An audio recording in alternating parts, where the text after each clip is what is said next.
Right, welcome to the space where truth meets transformation and epiphanies that cause an evolution. All right, so let's get right to it. The book, right? The Book of Epiphanies. Check it out. Okay, so the Book of Epiphanies is about foreplay through wordplay, orgasms for the mind. Now, I'm actually going to read you the very back of the book so that you can understand we are not just talking about orgasms.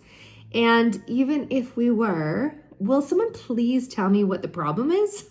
Okay, so dear reader, you didn't just pick up a book. You picked up an invitation to awaken. This isn't just a manual or a memoir or a mindset makeover. No, honey. This is seduction. A sacred meeting place between insight and intimacy, where your mind is the lover and every sentence leaves you wanting more. Inside these pages, expect philosophy with rhythm, comedy with clarity, and truth that doesn't just land, it lingers. Now, the Book of Epiphanies is more than a read, it is a reckoning. Let yourself climax in consciousness. So if your thoughts have ever felt like cages instead of wings, if your inner world has been muted, minimized, or misunderstood, if you are ready to reclaim your mind as a pleasure place instead of a prison, this book will blow your mind on purpose.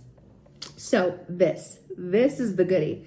So here's what I want you to know. Breakthrough is your birthright. So a breakthrough is not like some boulder that we have to shatter. So breakthrough doesn't mean that we have to break something in order to pass through.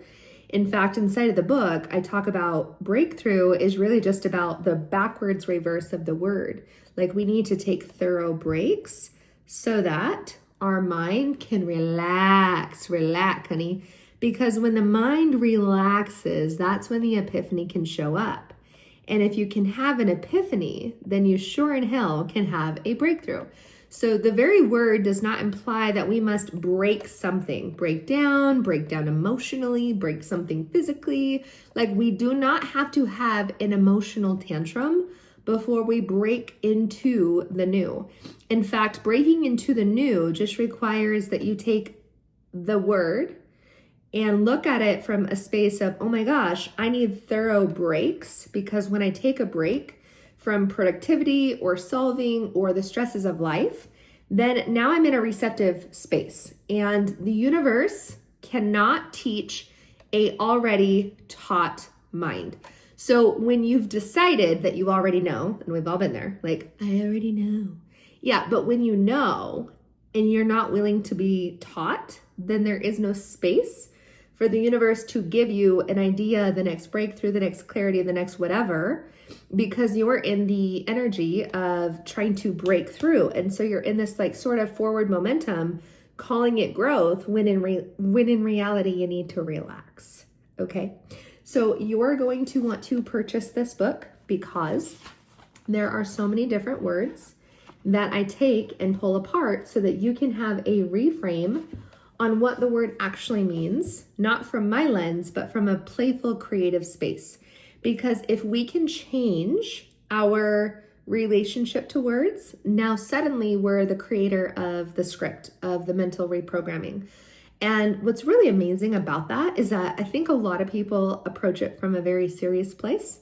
And playing with consciousness does not have to be so serious. Like the reason you want this book, the reason I titled it Foreplay Through Wordplay is so that you knew it was about play, okay? Play is in wordplay and play is in foreplay.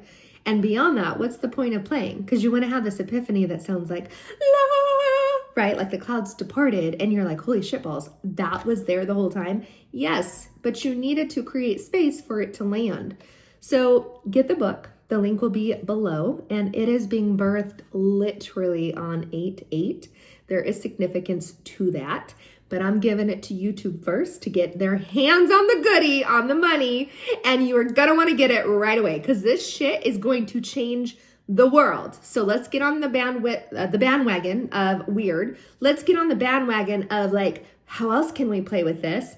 and really start to see that life is a matter of how we rearrange our consciousness.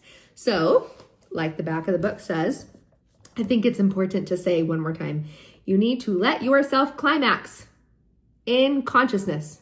Let your mind just explode with the most yummy awarenesses that you can possibly perceive. And if you don't know how to get there, honey, that's what this is for. So I will see you in the next episode. Until then, have an amazing day. And remember, you absolutely are the most magnetic, most recognized, most thought out, well, perfectly curated. Man, there's a lot of words that are coming through. Let's keep it at this. If you knew your identity was bigger than the conception you hold of yourself currently, you would never settle again. You would not settle. You wouldn't eat breadcrumbs. Why? Because you would be aware that there's a whole buffet of life experiences to have, and you wouldn't shortcut yourself, right? So I guess my point is, you are as magnetic and magical as you believe that you are. And I want to recognize the current talent that you already have within you. So below, you'll have links to the book, to the publication. So get your hands on it through Amazon right away. I'm constantly looking to ask my audience, what breakthrough are you looking for next? So what word would really tickle your soul if you could rewrite it? What word currently feels like a limitation that you want to change? And I will happily play back with that game. So make sure that you comment, subscribe, all the goodness, because we are here to change the world from the inside out. I'll see you next time.